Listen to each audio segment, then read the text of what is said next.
Hey y'all, and welcome to Monner's Market, and welcome to my money saving dupes video. I am going to show you how to take a $143 table riser and make it yourself for less than $25. So the first thing I did was went on Pinterest and found this beauty about two and a half years ago. It seems like now. It's been a long time, and I have been dying to get it, but I just could not make myself pay this much money plus tax plus shipping.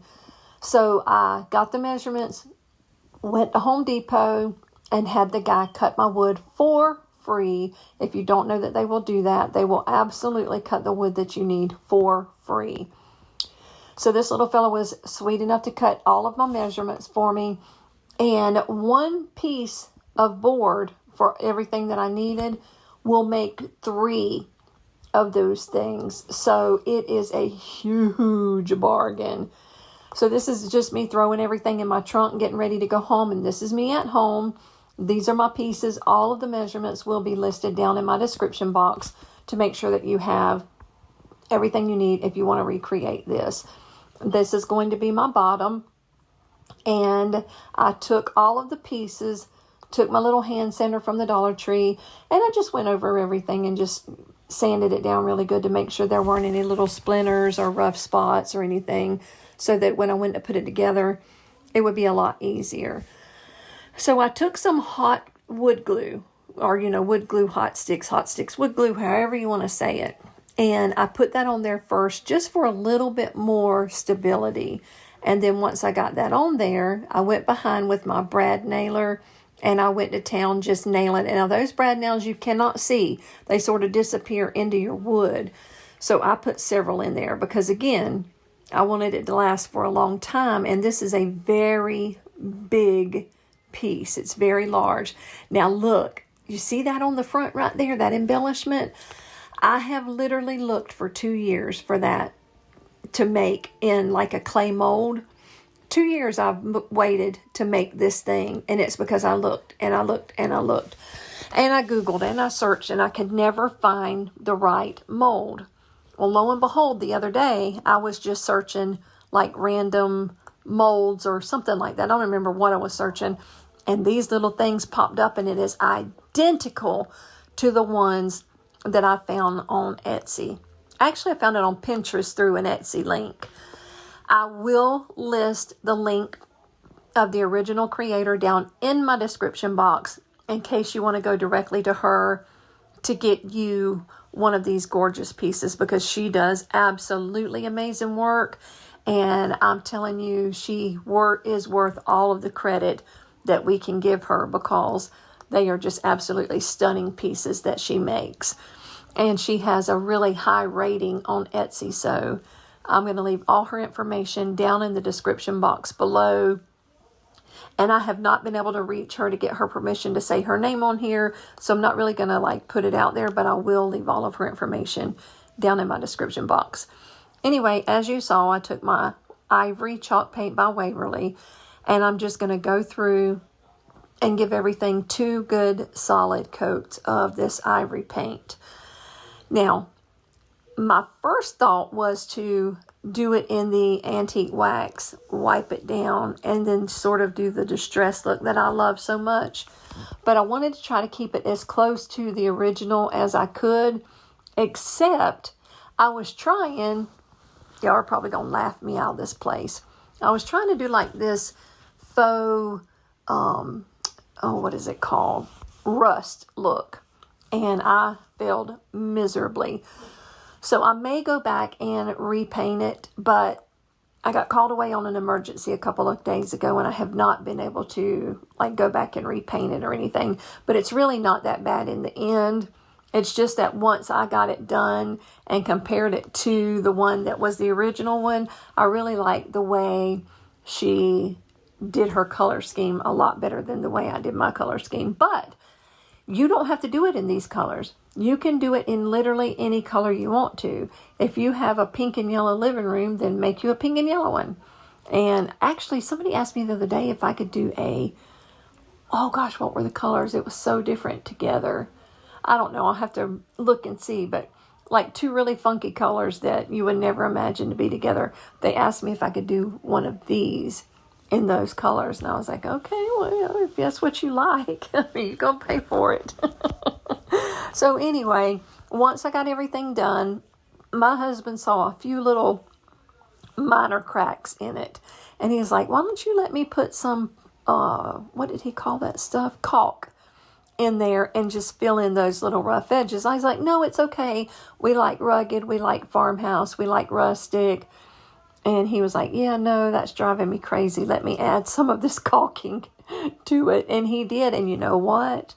When it was dry the next day and I sanded it down a little bit, it made a huge difference, because right there where he's at now, there's two really big, deep knots.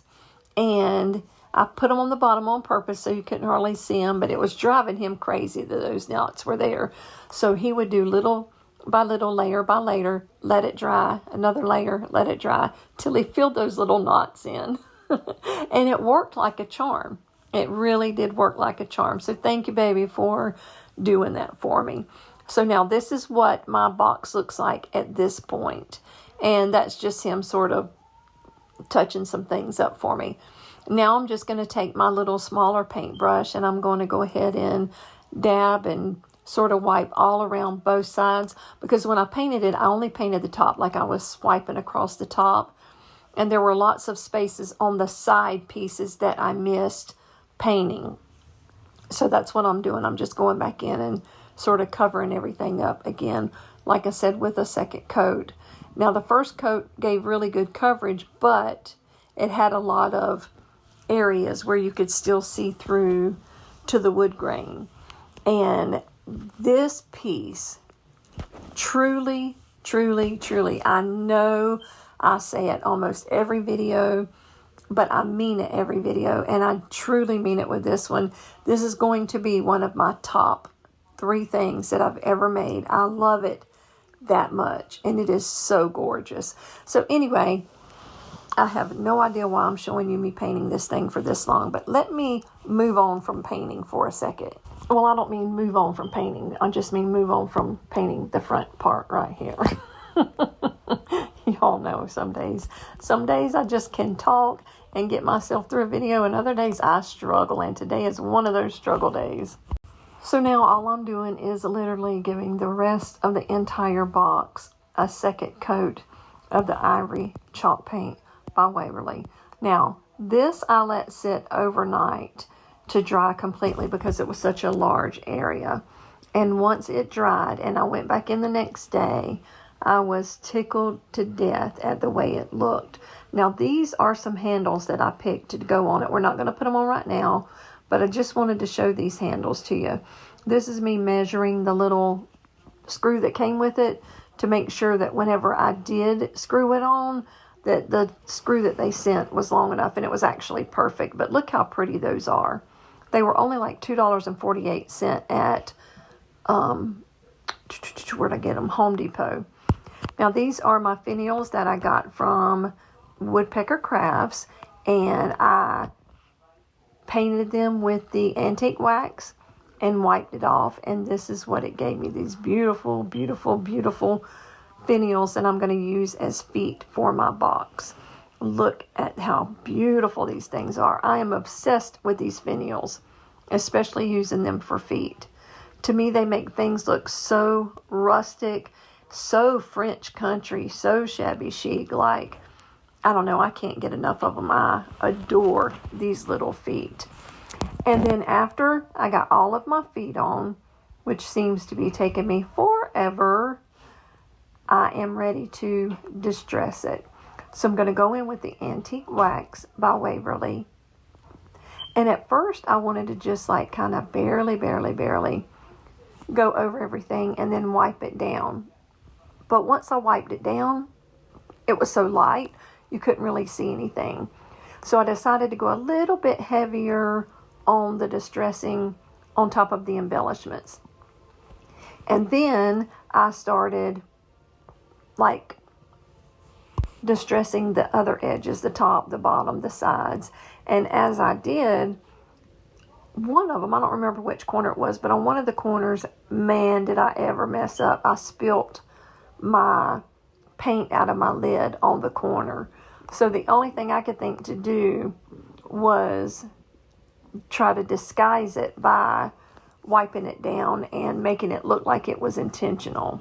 So you will see the corners in just a few minutes where the corners are, I don't know, like painted a little bit heavier with the paint. But even though it kind of started out as an accident, I love the way it turned out. And you'll see here in just a second whenever I put my handles on what I'm talking about. I just ended up like heavily distressing all four corners to kind of make it match. But the way it looks right there was absolutely perfect to me. Like, I was not going to go any further. I was super happy, very satisfied with it. And when I went to pick up the lid to put it on top of the paint, there it went. And I could have cried. But then I thought, you know what? Instead of taking it out and painting it and blah, blah, blah, starting over, just make it look like it was supposed to be that way. So now I'm going to add, see, that's what I'm talking about, the edges right there. And I was like, well, it does kind of look like old and rusty, so wasn't a big deal. Anyway, now I'm going to add my little handles to the end. Now, getting the camera angle right for this was a booger because my arm on my candle thing only stretches so far. So it's a really weird shot, but it's the best I could do. So now I'm taking my wood glue, hot glue sticks, and I'm just going to glue them down so that whenever I go to nail or screw it in rather on the other side, I'm not fighting to hold on to it while I'm trying to get the screws into it. So again, this thing is going nowhere. But anyway, once I got all of that done, I was ready to decorate it, and I pulled out some of my gorgeous greenery that I got from Temu recently, and I will actually leave a link to this also down in the comment section below. In the description box below. Lord God, I can't even talk tonight. My daughter had surgery today, and it did not go well. And it's probably, about 2 o'clock in the morning. But y'all, look at this. Is that not the most beautiful piece you have ever seen me make? If you don't think so, lie to me and tell me it's beautiful, because I need to hear it right now. Not really. If you don't like it, I understand. It's not everybody's vibe, as the kids say. But I am so in love with it. I love the distressing. I love everything about this box. And I could not be happier with my version for less than $25 stinking dollars. And again, like I said, I'm not saying that this other lady's box is not worth every penny of the $143 that she charges, because it takes a lot of work to make these, and you put a lot of your heart into it. So she's well deserved for asking any price she wants for them. And believe you me, plenty of people have ordered from her, and they are extremely happy with their purchase. But I'm just showing you just different ways to decorate it. Those little lights, the fairy lights, also came from Temu. I will also link them down in the description box below. But I'm just showing you different ways of how to style it, and what it looks like with the lights on, what it looks like with the lights off, and just give you kind of an all-around view of the box when I was done, because this is the only DIY that I'm doing today, because it took so long to make it, and I didn't want to drag it out by throwing something else in there just to have other DIYs. But I cannot wait to hear what you think about this down in the comment section below. I am extremely excited about it. So be sure to go to the description box and read the name of the original person who made this. And like I said, there will be a link to her things. And definitely let me know what you think about this box. what about the corners? Did you like them? Did you not like them? Like, tell me all about it. Tell me everything. And T-Way, if this is the first time you've ever been to Monner's Market, my name is Brenda, but my sweet grandbabies call me Monner. I always have a video on on Tuesdays at 8 o'clock, get my thoughts straight. On Tuesdays at 8 p.m. Eastern Standard Time, I will have a video. And then on the 20th of every month at 3 p.m., I will also have a video, which this month, see y'all, I'm really messing up, but I'm too tired to redo this voiceover. The 20th does fall on a Tuesday, so I will not have an 8 o'clock video that day. I will only have my 3 p.m. video that day, and it's going to be a patriotic DIY video. So anyway, I went on and on way longer than I wanted to. I just wanted to say thank you for coming. Thank you for watching. Be blessed. Bye now.